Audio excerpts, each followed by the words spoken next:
हिंद, नमस्ते, जय माता दी और जय भारत। और आज बात करेंगे 30, 31 और 1 अगस्त की एनर्जी। 30 जुलाई, 31 जुलाई और 1 अगस्त की एनर्जी किस तरह की रहने वाली है। उम्मीद करती हूँ वीडियोस आपकी मदद कर रही होंगी तो प्लीज लाइक बटन जरूर शेयर कीजिए, लाइक बटन जरूर प्रेस कीजिए और सबके साथ शेयर जरूर कीजिए और कमेंट जरूर दीजिए।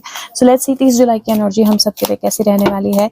29 तक की वीडियो मैं ऑलरेडी आपको दे चुकी हूँ। सो लेट्स सी 30 जुलाई की एनर्जी हमारे लिए कैसी रहने वाली है और 30 जुलाई की गाइडेंस जो है वो हमारे लिए क्या है। वाह, हनुमान जी का कार्ड आया है। सो 30 जुलाई की एनर्जी हमारे लिए कैसे रहने वाली है। सबसे पहले 5 ऑफ पेंटिकल का कार्ड आया है। 5 ऑफ पेंटिकल की एनर्जी जो है वो किसी चीज़ के लिए तरसने की एनर्जी होती है या किसी चीज़ के लैक को फील करने की एनर्जी होती है। दो, उस लैक को फील करने की ज़रूरत नहीं होती है क्योंकि अगर आप बोलेंगे तो आपको हेल्प मिल जाएगी, अगर आप पूछेंगे तो आपको मदद मिल जाएगी और जवाब भी मिल जाएगा। लेकिन आप अगर नहीं बोलेंगे, एक जगह खड़े रहेंगे तो फिर मदद मिलना मुश्किल होता है। दूसरा जो है 2 ऑफ कप्स की एनर्जी है, टुगेदरनेस की एनर्जी है, साथ आने की एनर्जी है, कनेक्शंस की एनर्जी है। और तीसरा जो है यहाँ पर 7 ऑफ कप्स की एनर्जी है। और यहाँ पर अगर आप देखेंगे तो 7 ऑफ कप्स में यहाँ पर एक टीचर है जो पढ़ा रहा है, सारे बच्चे पढ़ रहे हैं लेकिन वो अपनी ही मस्ती में मस्त है, अपनी ही अलग एनर्जी में है। और उसके जो 4 कप्स हैं उसके सामने पड़े हैं, 2 पीछे हैं और 1 साइड पे पड़ा हुआ है। अब यहाँ पर मैं आपको 2-3 चीज़ें बोलूँगी जिसका आपको ध्यान रखना है 30 तारीख को। 30 तारीख की एनर्जी जो है इस तरह की है जहाँ पर आप अगर एक्सप्रेस करेंगे अपने आप को तो बहुत ज़्यादा आपको मदद मिलेगी। मतलब लिटरली यहाँ पर मुझे हनुमान जी भी दिखाई दे रहे हैं तो मैं बोलूँगी कि आपकी बहुत सारी ऐसी चीज़ें, जैसे हनुमान जी अपने सारी एबिलिटीज़ जो हैं उनको भूल गए थे और उनको याद दिलाना पड़ता था, तो जब उनको याद आता था तो उस एबिलिटी को इस्तेमाल कर लेते थे। तो वही वाली एनर्जी है। आपको किसी चीज़ के लिए लैक फील हो सकती है, आपको किसी चीज़ के लिए स्टक फील हो सकता है, आपको किसी चीज़ के लिए अनक्लियर फील हो सकता है, आपको किसी चीज़ के लिए ऐसा फील हो सकता है कि ये मैं भी करना चाहता हूँ या ये मैं भी करना चाहती हूँ या ये ब्लॉकेजेस क्यों है मेरे लिए या फाइनेंशियली ये ट्रबल क्यों है। तो जो भी चीज़ आप चाहते हो, आपको सिर्फ आगे बढ़कर हाथ बढ़ाना है उस चीज़ के लिए और वो चीज़ आपको मिल जाएगी। लेकिन जब आप आगे बढ़कर हाथ बढ़ाओगे तो आपको ये ज़रूर ध्यान रखना है कि आप इल्यूजन्स में ना जाओ, आप क्लैरिटी ज़रूर रखो, अपनी एनर्जी, अपने थॉट्स जो हैं क्लियर रखो और आपके आसपास क्या चीज़ें हैं उन पर भी ध्यान दो। 7 ऑफ कप्स इल्यूजन्स भी होती हैं और ड्रीम्स भी होते हैं। 7 ऑफ कप्स अपनी खुद की एनर्जी भी होती है और कुछ चीज़ों को समझने की एनर्जी भी होती है। उसकी अपनी खुद की एनर्जी तो है लेकिन गाइडेंस की भी ज़रूरत है। गाइडेंस बिल्कुल छोड़ के सिर्फ अपनी एनर्जी में रह जाएगा तो वहाँ पर भी उसको वो आउटकम जो है वो नहीं मिलेगा क्योंकि कुछ कप्स पीछे रह जाएंगे। तो यहाँ पर सीखना, कनेक्शंस रखना, अपने ड्रीम वर्ल्ड में ना रहना बहुत इम्पोर्टेंट है। और उसके साथ में जो आपको चाहिए वो बोलना बहुत ज़्यादा ज़रूरी है। आज का दिन सिर्फ ऐसे नहीं सोचना है कि मैं सोच रही हूँ तो ये इंसान मेरे से प्यार करता है तो उसको ये समझ में आ जाएगा या मैं ये सोच रही हूँ तो ऐसा हो जाएगा, ऐसा नहीं करना है। लैक ऑफ फाइनेंसेस या मनी फील हो सकता है, किसी की याद आ सकती है, किसी के साथ कनेक्ट करने का मन कर सकता है, कहीं अपनी ही एनर्जी में गुम महसूस कर सकते हो। लेकिन ओवरऑल एनर्जी जिस तरह की है मुझे लगता है कि अगर आप बोलेंगे, अगर आप स्टेप लेंगे, अगर आप कदम बढ़ाएंगे तो आपको डेफिनेटली रिजल्ट्स मिलेंगे। दूसरा, यहाँ पर एक और चीज़ जो मुझे नज़र में आ रही है वो है रिलेशनशिप की एनर्जी। रिलेशनशिप को लेकर थोड़ा सा क्लियर रहना है। अपने ही ड्रीमी वर्ल्ड में रहोगे आज आप, देयर इज़ अ पॉसिबिलिटी जहाँ पर कोई आपको कुछ नॉलेज दे रहा है, कुछ ज्ञान दे रहा है लेकिन आप अपने ड्रीमी वर्ल्ड में हो, उसकी वजह से वो ज्ञान या वो नॉलेज मिस हो जाए। तो ये ध्यान रखना है कि सपनों में रहने की जगह सपनों को भी तवज्जो देनी है लेकिन रियलिटी और रियल लाइफ को भी तवज्जो देनी है। कनेक्शंस बनेंगे, नए कनेक्शंस भी बनेंगे, पुराने कनेक्शंस जो हैं वो भी नर्चर हो सकते हैं। और किसी चीज़ के लिए आपको बहुत ज़्यादा ऐसा फील हो सकता है कि ये मेरे पास क्यों नहीं है, लेकिन जैसे ही आप उस चीज़ को लेकर स्टेप लोगे, कदम बढ़ाओगे तो वो आपको मिल भी जाएगी। लेकिन उसका नॉस्टैल्जिया जो है वो आपके साथ चलता रह सकता है, तो नॉस्टैल्जिया में नहीं जाना है, ये आपने ध्यान रखना है। हेल्थ वाइज अगर मैं बोलूँ तो ओवरऑल थोड़ा सा जेनरिक अपने वाटर इनटेक का, जेनरिक हेल्थ का, एक्टिविटी का ध्यान रखना है, एक्सरसाइज ज़रूर करनी है। बट अदरवाइज़ ऐसा कोई मेजर इशू मुझे नहीं नज़र में आ रहा है। हाँ, मुझे ऐसा ज़रूर लग रहा है कि कहीं ना कहीं एक कनेक्शन का लैक फील करना, मतलब इमोशनल लैक फील करना किसी चीज़ का, वो पॉसिबल हो सकता है। तो थोड़ा सा अपने आप को प्रैक्टिकल एनर्जी में रखना है आज का दिन। कोई नया कनेक्शन भी डेवलप हो सकता है लेकिन हो सकता है कि जितना रियल आप उसको समझ रहे हो उतना रियल हो ना। थोड़ा सा समय ज़रूर देना है। गाइडेंस एनर्जी जो है हनुमान जी की एनर्जी है, और हनुमान जी की एनर्जी जो है वो बताती है प्रिजर्व करने की कैपेसिटी, फिजिकल स्ट्रेंथ बताती है, फाइटिंग एबिलिटी बताती है, वो एक्चुअली सुपर ह्यूमन पावर बताती है जिसमें आप किसी भी चीज़ को एस्टेब्लिश कर सकते हो, और अपना एटीट्यूड जो है सेल्फलेस सर्विस का एटीट्यूड जो है उसको बनाना बताती है। और आज का दिन हो सके तो हनुमान चालीसा ज़रूर पढ़नी है, हनुमान जी का कोई ना कोई मंत्रा जो है ज़रूर आपने करना है। आपके आसपास अगर मंकीज़ हैं तो मंकीज़ को कुछ खाने के लिए ज़रूर देना है आपने, और अगर हो सके तो अपने आप को याद दिलाना है आपकी क्या एबिलिटीज़ हैं, प्लस अगर किसी और से कुछ चाहिए तो उसको याद दिलाना है, उसके बारे में बोलना है। जब आप बोलोगे, बोलने से सब कुछ होगा, लिटरली बता रही हूँ, आज का दिन वैसा ही एनर्जी है। बोलने से सब कुछ होगा, बोलोगे तो सब कुछ मिलेगा, बोलोगे तो सब कुछ क्रिएट हो जाएगा, लेकिन अगर अपने आप में अंदर अंदर रखोगे तो आपको खुद भी नहीं पता होगा कि आप क्या क्या अचीव कर सकते हो। तो बोलना बहुत ज़्यादा ज़रूरी है। बात करते हैं 31st की एनर्जी जो है वो किस तरह की रहने वाली है, क्योंकि 30th की हमने बात कर ली, तो 31st जुलाई की एनर्जी जो है किस तरह की रहने वाली है। जुलाई का लास्ट दिन है, तो 31st ऑफ जुलाई की एनर्जी किस तरह की रहने वाली है और क्या होने वाला है, और 31st जुलाई की हमारी गाइडेंस जो है वो भी देख लेते हैं।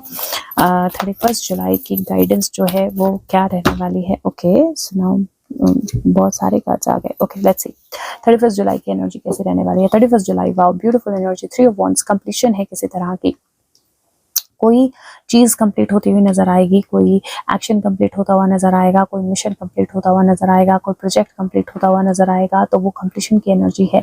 किंग ऑफ कप्स की एनर्जी है, उस कंप्लीशन को सेलिब्रेट करने की एनर्जी भी है, उस कंप्लीशन से फ्लो ऑफ इमोशंस और फ्लो ऑफ एक्शन की एनर्जी भी है। और तीसरा यहाँ पर 5 ऑफ वॉन्ड्स की एनर्जी है, प्रोटेक्शन की एनर्जी भी है, और किसी तरह का कोई स्ट्रगल फेस करने की एनर्जी भी है। तो मुझे यहाँ पर लग रहा है जैसे एक एक्शन से, एक स्टेप से नेक्स्ट स्टेप की तरफ जाना जो है वो मुझे यहाँ पर दिखाई दे रहा है।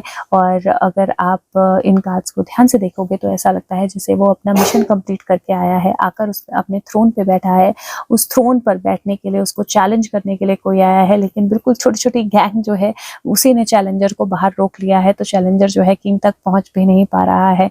और यहाँ पर आपकी इनर एबिलिटी, इनर चाइल्ड की एनर्जी जो है वो डेफिनेटली मुझे दिखाई देती है। तो 31 की एनर्जी ऐसी होने वाली है जहाँ पर कोई चीज़ like you are going to see the ships coming in, मतलब किसी भी चीज़ को लेकर जब आप वेट कर रहे थे, किसी भी चीज़ को लेकर आप एक्शन लेना चाह रहे थे, किसी भी चीज़ को लेकर आप एंथुसियास्टिक थे, किसी भी प्रोजेक्ट पे काम कर रहे थे, उसका एक रिजल्ट आना या उसका होता हुआ दिखाई देना वो आपको दिखाई देगा, और वो कंप्लीशन की एनर्जी बहुत ब्यूटीफुल होगी आपके लिए। दूसरा मुझे यहाँ पर ट्रैवल की एनर्जी भी दिखाई देती है, तो किसी तरह का ट्रैवल या मूवमेंट जो है वो भी हो सकता है। अगर आप ऑलरेडी ट्रैवल कर रहे हो तो वो ट्रैवल होल्ड हो सकता है, मतलब रुकना पड़ सकता है थोड़ा सा। दूसरा यहाँ पर मुझे इमोशनल एनर्जी भी दिखती है और किसी पर्सन की एनर्जी भी दिखाई देती है, तो मुझे ऐसा लगता है कि ऐसा हो सकता है कि आप किसी स्पेसिफिक इंसान से मिलने जा रहे हो या किसी पर्सन के साथ अलग तरह से कनेक्ट होते हो, उसकी पॉसिबिलिटी बनती है। अथॉरिटीज़ के साथ किसी तरह का कोई कनेक्ट होना, उसकी पॉसिबिलिटी बनती है। अपने इमोशंस को बैलेंस रखना उसके लिए बहुत ज़्यादा ज़रूरी होगा। अपने आप को सही तरह से एक्सप्रेस करना जो है वो बहुत ज़्यादा ज़रूरी होगा, और थोड़ी सी स्ट्रगल हो सकती है किसी चीज़ को लेकर। ये जो स्ट्रगल होगी यहाँ पर आपका इनर चाइल्ड बहुत मैटर करेगा। आपने आपके अंदर क्या क्या गिल्ट आपने रखा है, आपके अंदर क्या क्या चीज़ें आपने छुपा कर रखी हैं, या बचपन की कोई ऐसी यादें या कोई ऐसी चीज़ें जो आपको आगे बढ़ने से रोकती हैं, वो इस वक्त खुल के सामने आएंगी आपके लिए। और मुझे लगता है कि एक इनर चैलेंज जो है, आपके अपने इमोशंस का इनर चैलेंज जो है, उसको आपको फेस करना पड़ेगा आज का दिन। और अगर आप उसको फेस करोगे सही तरीके से तो मुझे लगता है कि रिजल्ट भी बहुत पॉजिटिव होगा उसका, क्योंकि लिटरली किंग ऑफ कप्स की एनर्जी जो है वो इमोशन की एनर्जी होती है, और अपने इमोशंस पे पूरी तरह से कंट्रोल पा लेना, पूरी तरह से पार पा लेना, उसकी एनर्जी होती है किंग ऑफ कप्स की। और किंग ऑफ कप्स जो है उसको पता है कि कब इमोशंस को किस तरह से इस्तेमाल करना है। 5 ऑफ वॉन्ड्स टीम वर्क भी होता है और 5 ऑफ वॉन्ड्स चैलेंज भी होता है, लेकिन चैलेंज को फेस करना और टीम वर्क के साथ फेस करना बहुत इंपॉर्टेंट रहता है, क्योंकि ये टीम की तरह खड़े हैं, इसलिए वो इतने बड़े आदमी को भी फेस कर पा रहे हैं। तो टीम की एनर्जी, टीम अप करने की एनर्जी बहुत स्ट्रांग है यहाँ पर। मुझे ऐसा लगता है कुछ लोग टीम अप भी करेंगे, और लिटरली आपको 1 वर्सेस मैनी की एनर्जी और ज़्यादा स्ट्रांग होकर दिखाई देगी। पर जो 1 वर्सेस मैनी की एनर्जी होगी, और अगर ये पॉलिटिक्स में है तो मैनी आर वेरी इमेच्योर, तो 1 still will be more powerful. अगर हम यहाँ पर गाइडेंस की एनर्जी देखें तो पहले ब्रह्मा है जो कि क्रिएटर की एनर्जी है, और यहाँ पर आपको विष्णु भी दिखाई देंगे, महेश भी दिखाई देंगे, और दूसरी एनर्जी बुद्धा की है। Again beautiful energy, this is because this is creation and compassion both together. और ये जो गाइडेंस एनर्जी है ये आपको बोलती है क्रिएटिविटी को इंस्टिल कीजिए, इनफर्टिलिटी की ओवरकम होना बताता है, हैप्पीनेस बताता है, और लर्निंग प्रोसेस की एड बताता है, नॉन वायलेंस है, निर्वाणा है, डिटैचमेंट, दुनिया की टेम्पटेशन से डिटैचमेंट, और नॉलेज पास ऑन करने की एनर्जी है। ना ब्रह्मा और बुद्ध जब दोनों साथ में हो तो इससे ज़्यादा पावरफुल और ब्यूटीफुल एनर्जी नहीं हो सकती है, क्योंकि ब्रह्मा जो है वो क्रिएटर हैं, ब्रह्मा जो है वो क्रिएशन करते हैं, और बुद्धा जो है वो उसी क्रिएशन में जब कंपैशन मिला देते हैं तो वो क्रिएशन जो है वो और ज़्यादा डिवाइन और ज़्यादा पावरफुल हो जाती है। और लिटरली वो एनर्जी मुझे यहाँ पर दिखाई दे रही है। अगर कोई भी चैलेंज आज का दिन आता है, अगर आप उसको कंपैशनेटली डील करते हो, कंपैशन के साथ डील करते हो, तो वो ज़्यादा अच्छे से हैंडल होगा।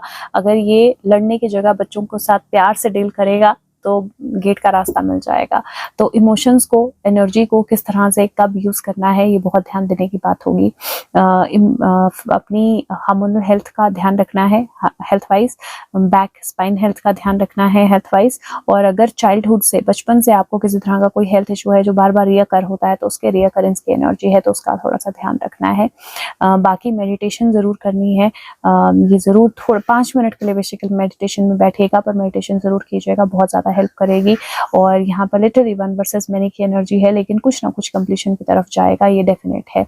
अब देख लेते हैं 1 अगस्त की एनर्जी जो है किस तरह की रहने वाली है, या रादर मैं यहाँ पे 2 की ही बनाती हूँ। और अगस्त की एनर्जी जो है वो ओवरऑल एनर्जी प्लस कैसे रहने वाली है वो मैं नेक्स्ट वीडियो में बनाऊंगी। अगर हो सके तो वीडियो को लाइक कीजिए, शेयर कीजिए और कमेंट ज़रूर दीजिए। Thank you so much.